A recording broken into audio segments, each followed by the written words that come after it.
deal more with my heart. Now, if you think more that way, if you guys actually transfer your thoughts to your heart, you can actually feel your thoughts here. You can feel it in your heart. You're just thinking differently than just thinking materially. And when you can take those thoughts and you can combine them as a symbol, heart and mind, material and substance, then you start to try and figure out a balance. And when you're teaching somebody, are you teaching from the material or are you teaching from the substance? So even if you put in a spark in somebody, just a spark, something, then it made it all worthwhile. If you could take somebody and they can find their journey and create themselves and move further, then you've done a wonderful thing. But if you keep it in the material realm, then you always want that person to always be a little bit intimidated by you or fearful of you. You know, that you're always the teacher. But any true teacher is trying to always make their student better and trying to get them actually to even take their place. So when you're dealing with these pairs of opposites, they're opposite, two different locations that you have to find a middle ground. You have to try and balance that. When you do that, then you're truly practicing what the art is representing. Mind and body coming together, all these things working together, connecting, and that becomes a full and total expression of who you are. It's not saying that somebody can fight better, or somebody's more aggressive or more violent. It's who you are and how you're representing that. Maybe you become very dangerous at what you do, and have a better concept of what that is as a model. And what you decide to do with it is very important. If it comes from the material realm, or does it come from the substance realm? Are you teaching from your heart, or are you teaching purely on a material basis? That whole concept just takes you in a whole different place when you are truly training alone. You know, it's very personal, and that part deals totally with you. And how you represent that truly has to be true to yourself. You have to really face what it is, why you are doing what you're doing. And that's where the balance has to come. So when the question was asked, my personal journey is a constant duality between material and substance. And trying to have those fit in has always been a goal of mine. That goal comes through expression of my work, how I teach, what I do when I train, and my thoughts when I'm alone. And also those thoughts being handed to other people. In that realm of teaching, you start to see that if you look at the world, nobody really wants war. Nobody really, and we always blame the system. That's what's really funny about it. We can't fight the system. We can't change the system. I never really understood what the system was. That's why I call the school systems within systems. Because in you, there's systems within systems. We are the system. We're not separate from it, we're a part of it. Change yourself, then you change something within the system, not the world. Maybe in time things may change, we may evolve. The whole thing is about evolving, becoming more. I don't know, maybe we're just not ready to evolve because we'll all be so bored to death, we wouldn't know what to do.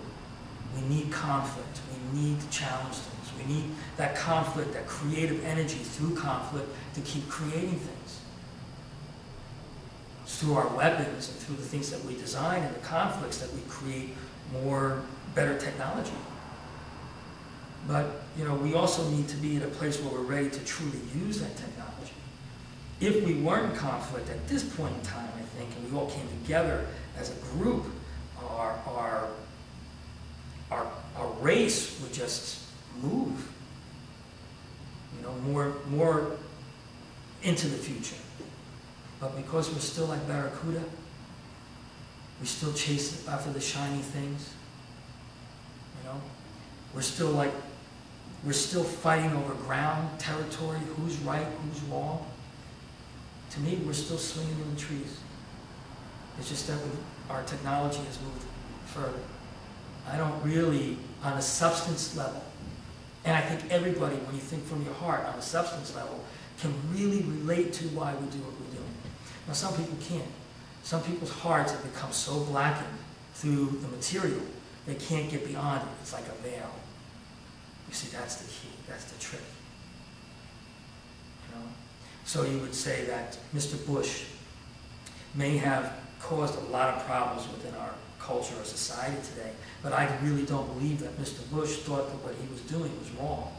He believed no matter how wrong it was, he believed that what he was doing was right. Genghis Khan wanted to purge the world of the impurities, of the bad people. He was pretty bad himself, with bad people doing that. Hitler, Napoleon, all these different groups that cause people to commit suicides. And these groups that are on the right, CIA, detectives, the law enforcement, the Hells Angels, the Breed. Everybody believes that what they're doing is right. But I think we all have this substance that kind of gets away from us. But the substance, I think, is really where the combat really is.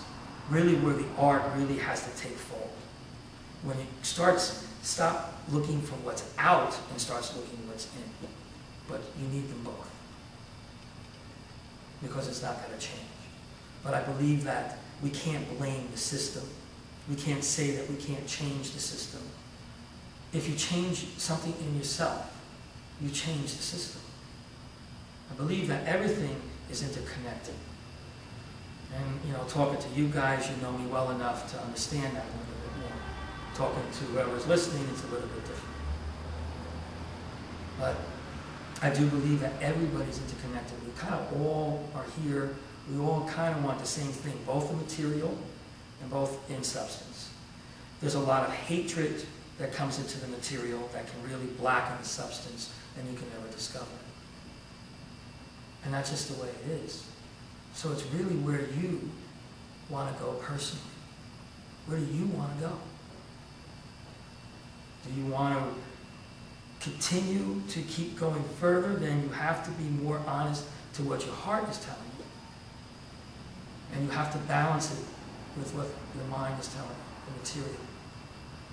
When you can do that, then you start breaking into the internal energies. You start understanding that you really are living a hologram.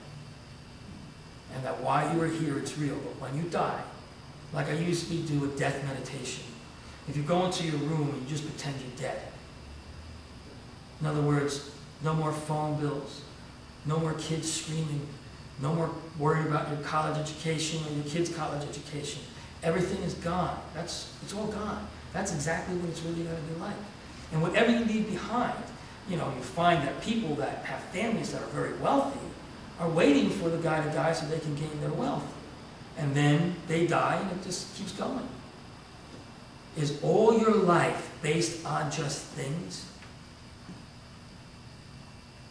Or is it based on what you really have? Is the substance of what you teach your children? Is the substance of what you teach the people that you care about really what's important? That, to me, is why I teach. That's my wrestling point. I just know that materially it's not going to be as good as what you do through the substance of teaching somebody. And that's why I teach. And that's why I'm still where I am for all these years. Now maybe, as I said, things are starting to change because the school is getting bigger, but maybe also people's consciousness is starting to change.